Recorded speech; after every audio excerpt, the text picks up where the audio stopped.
So I sort of did this whole bunch of work on post-Christian culture, and really that's what, a number of my books were about. But then I also began to be really interested in the fact that I felt like the West was going to be disrupted. Like the post-Christian thing, which everyone in the West thought was absolutely ascendant. And particularly there was a point where America, as it took America past, like, this is coming, it's gonna crush us like a steamroller. And then I just thought, no, like, it's actually going to get disrupted itself, and I felt it was going to be disrupted by Asia, the rise of China. Like everyone in America was looking internally. Yeah. And then I'm like, China's rising. Like, you just wait, guys, for you to get disrupted by China. And little did I know it would happen in the way that it did. But Right. we had this world culture, which was built on, economics and travel and growth, and which then also made us very vulnerable. So what I realized was the world had become a network, and we had all this, a lot of wealth in the world, a lot of money flying around. We can jump on a plane and fly to visit you. I can fly, I could fly to visit you. And all of a sudden you had this system, and we were defined more by the system than we realized, the global network. Yeah. But the problem with the global network was that it actually was not built with resilience.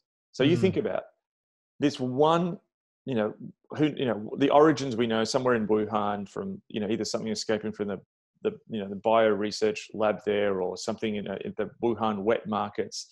Some bloke, gets some blood on him probably, or saliva, in the Wuhan wet markets of a bat or something, or, like I just saw this video on how they reckon it probably happened. And he then touches someone.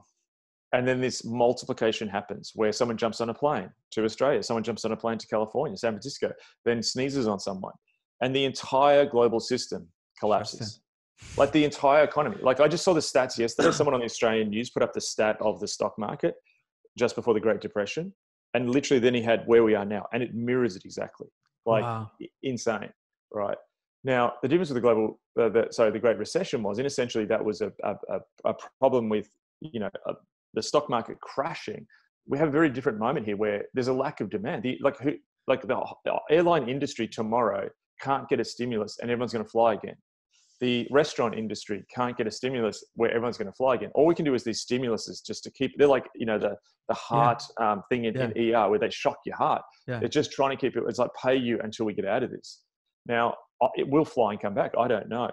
So what I realized is the actual global network had a lack of resilience, but it was creating people with a lack of resilience. Oh, that's good. Yeah. And so we have people who were living these lives that were actually unsustainable. I mean, what's happening economically now is people are like the majority of America's insulin is made by China. China, yeah.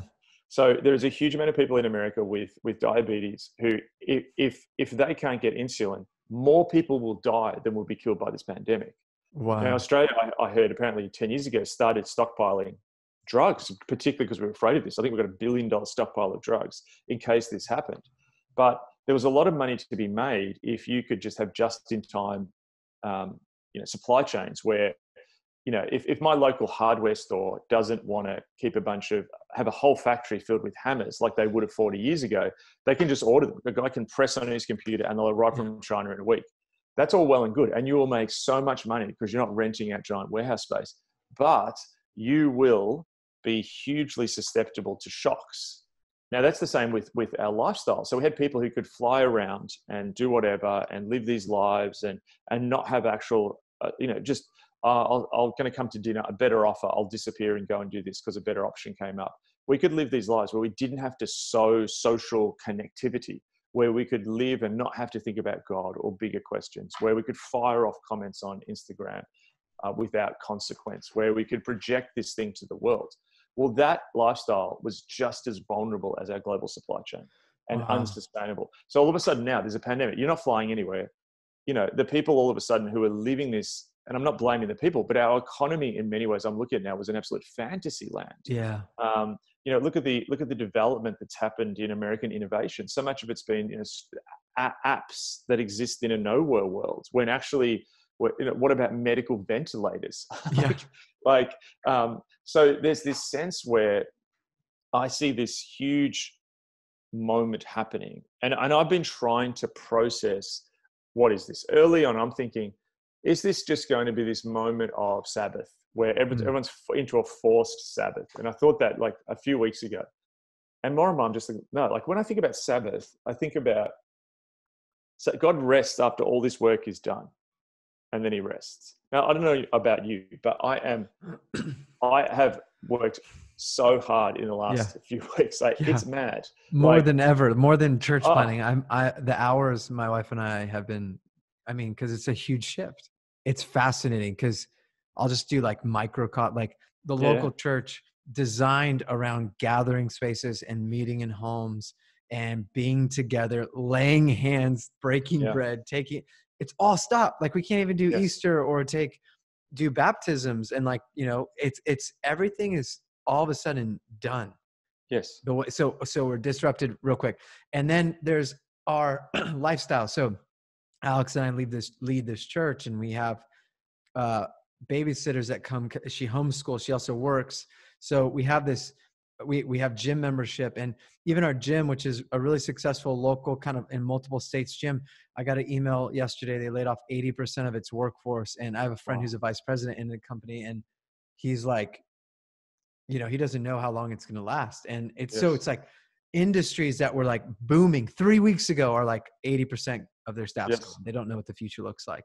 And I was thinking about even like the lifestyle, the personal lifestyle. It's fascinating, Mark, because it's like you could travel anywhere. You can go to your favorite coffee shops and work from yeah, however you want and post your thoughtful pieces. And even as Christians, we've insulated ourselves, yes, where we really have insulated ourselves. And I've talked about this a lot with you. Like we exist for mission.